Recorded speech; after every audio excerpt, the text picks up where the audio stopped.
Welcome back to Exotic Wine Travel. I am your host, Matthew Harkey. Hi, I'm Shireen Tan. Welcome back to the show today. We are going to talk about a grape that both of us like very much today, Barbera. Why do you like Barbera? It's probably one of the first few red wine grapes that I really fell in love with because I think it is the most fruit-friendly grapes ever. Ever? One of those. Like really good acidity, crunchy, fresh. For those who don't know, it's from the area of Piedmont. It's in northwest Italy. Northwest, I'm getting geography right. Yes, it's in the land of Nebbiolo, where Barolo, Barbaresco, Nebbiolo is more famous. Barbera kind of takes a backseat, but in the recent years, it started to gain traction, and I think it's a fantastic grape. You do too. Yeah, even when you go to Piedmont, right, the locals usually say that when they are eating and drinking at home, they either take Barbera or Ducato, another grape, on a daily basis instead of Nebbiolo on a daily basis. Nebbiolo tannins can be hard to drink every day. So we met this cooperative in the Palenzo business-to-business tasting. You have to know, for the wines that you see on the shelf at your local shop, there's a lot of work that goes into it. Yeah. There are so many wines tasted until distributors, retailers, merchants find the exact wine for their market, right? Yeah, it was really interesting for us because we usually represent the media for us to do this sort of tasting because you learn from the other side, like you said, the trade side. And it was one of the most exhausting trips. I mean, that was intense tasting. Yeah, we tasted a ton. So, anyways, we met this cooperative.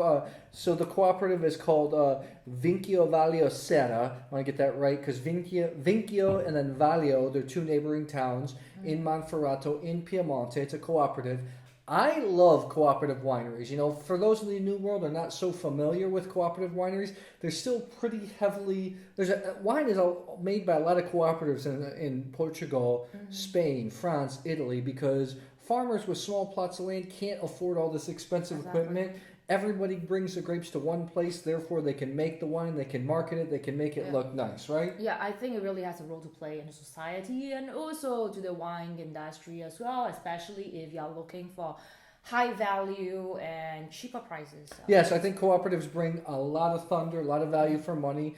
I'm attached to cooperatives because my father's a produce farmer. We took some of our grains, some of our corn sometimes to a cooperative. So I have fond memories of that. In the wine world, I think co-ops bring a lot of bang for the buck. So let's get started, shall we? Okay. My cat is over there. I got distracted by my cat. If you see me turning that way, it's because I was looking at my cat. Let's start with... So in this part in Monferrato, you got to understand that Barbera is actually the key grape, not Nebbiolo. Some of the... In the area of Barolo and Barbaresco, Barbera gets the lesser good positions for vineyards. Monferrato, they get the best position. So we're going to start with the Viscovi, Vinchio-Vaglio Serra, Barbera di Asti Superiore, 2017. This saw 6 months in oak. And for those of you out there, you're going to see a lot of times Barbera di Asti or Barbera di Alba. Shireen started to fall in love more with Barbera di Asti, right? I really like especially like you said, Monferrato. Without knowing anything about it, I tasted those wines and it stood out to me a couple of years ago. Smells great. Smells like a Barbera, right? Cherry, cranberry, a little bit of like black cherry maybe. For me, Barbera always... I used to eat an obnoxious amount of dried cranberries when I was younger. And Barbera to me smells exactly like that. Yeah. Barbera is a nice, food-friendly alternative to Sangiovese, I think. It has a little bit of this nice vanilla notes to it too. Let's give this a go here. Hey, I picked this mug for you. Look, it says baked beans with tomato sauce. A little bit of pepper. Let's give this a go.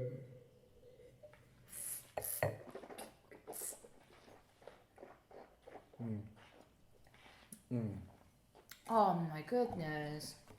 It's quite silky on the front and then it's got this bright acidity that cleanses on the end palate. You get a lot of this cherry soda kind of finish to it. Just a touch of structure. So I'm going to, I think this is very classic Barbera di Asti, especially in the entry-level price point range. I think this wine is well under 10 euros. Awesome. I mean, for me, I'm about 88 points on this wine. Don't get discouraged when I talk about the score on this wine. Just because it doesn't bring a ton of complexity, It doesn't matter. This is the kind of wine that's going to please a lot of people. You're going to throw it on the dinner table. Everybody's going to like it, right? I mean, I often joke about how I won't drink any wine that's like 90 points and below. And maybe this is not like exactly 90 points, but yeah, at the same time, this is exactly the kind of wine I would drink with food. This is the kind you go into a trattoria in Asti, Italy. You throw down, you get this wine, probably 5, 6, 7 euros. It's going to drink amazing with food, right? I definitely would take it with food. I enjoy it very much. Let's move on. Another way that Barbera can be made, it can be blended. Like the Vinchio-Vaglio Serra, this is a Tutti per uno Spadarossa Monferrato Rosso. 2015, 75% Cabernet Sauvignon, 25% Barbera, and of course this is aged in oak. Once again, this is made from some of the best, when you have a cooperative winery, you have lots of growers, lots of different vineyards, and the winemaker selects the best vineyards to make certain wines. This is one of those wines. It's a little bit darker in color. On the nose, you smell a lot more Cabernet than Barbera.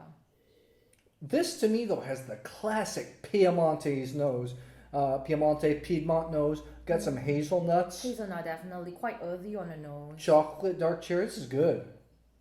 Nice wine, especially I think in the shop. And I don't quote me if I'm wrong. This is a sub €15 wine. Let's give this a go. Very classic Italian nose. Again, it's just that juicy palate that really attracts me.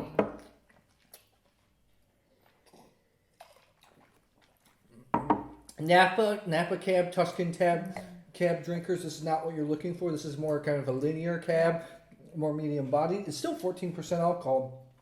Doesn't have huge tannins, not huge fruit, but it's just a classic Italian red. What do you think? I think you're right. It's classic Italian red, but if you put this side by side, I really prefer the pure Barbera. You prefer the pure Barbera? If I have to compare, but I mean, if it gives this to me, I would still like it as well. But I find that this is easier to drink, and whereas this has like tannic bite on the finish. I'm not sure whether it's kind of like in the middle. I think it's a little bit more serious wine. I definitely think so, because the Cabernet Sauvignon really gives some good structure and nice nose to it. I'm definitely 89 on this. I think it delivers a lot of wine for the money. Got some little soft tannins.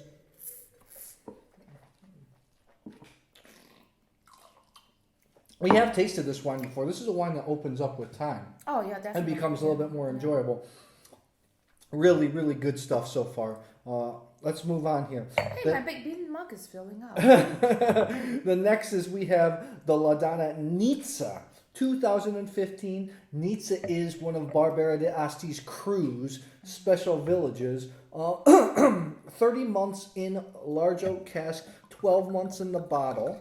2015, when we were at the B2B tasting, we did a whole Nizza tasting, and I fell in love with that crew. What about you? I have to admit, prior to the trip, I had no idea or never knew about Nizza at all. So that was eye-opening as well. I agree with you. I like Nizza a lot because it brings more structure. The people who are working with the Barbera from Nizza seem to be doing quite a lot of experiment in the vinification process as well. So sometimes they even they dry the grapes to create a bigger structured Barbera. So I like all the different styles that's coming up from there. And you know what? Nizzas, we tasted some aged Nizzas and they age beautifully. Let's give this a go. Nizzas to me have just a tad more acidity, just a tad more tannin, just a tad more intensity. This feels a little bit close right now. It's a little bit cold, so let's just warm it up for a second.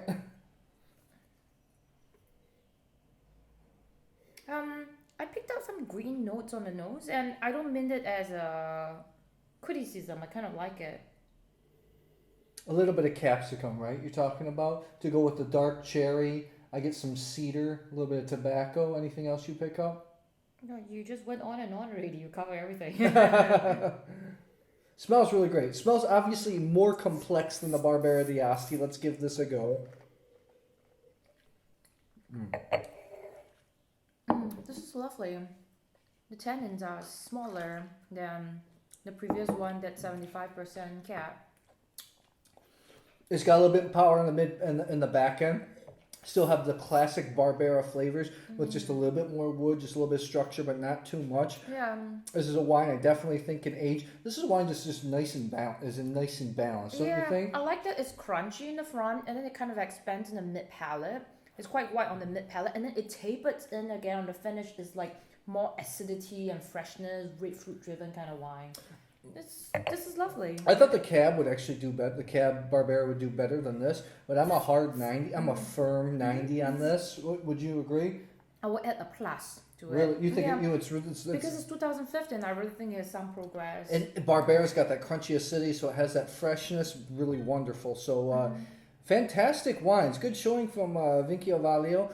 Guys, you know, cooperatives, especially in Italy, are bringing some serious thunder when it comes to value for money wines. Don't sleep on them. Try some Barberas outside of the Barbaresco area, the Langhe area. Go try Monferrato. Try some of the Nizzas. I think that you'll be pleasantly surprised, right? Absolutely, yeah.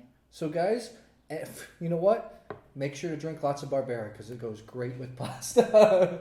And meat as well, and steak as well, and vegetables as well, and bagna coda. So keep drinking adventurously, guys. Expand your palate, expand your mind. And if you like this video, please subscribe to our YouTube channel, Exotic Wine Travel. I will see you at the next episode.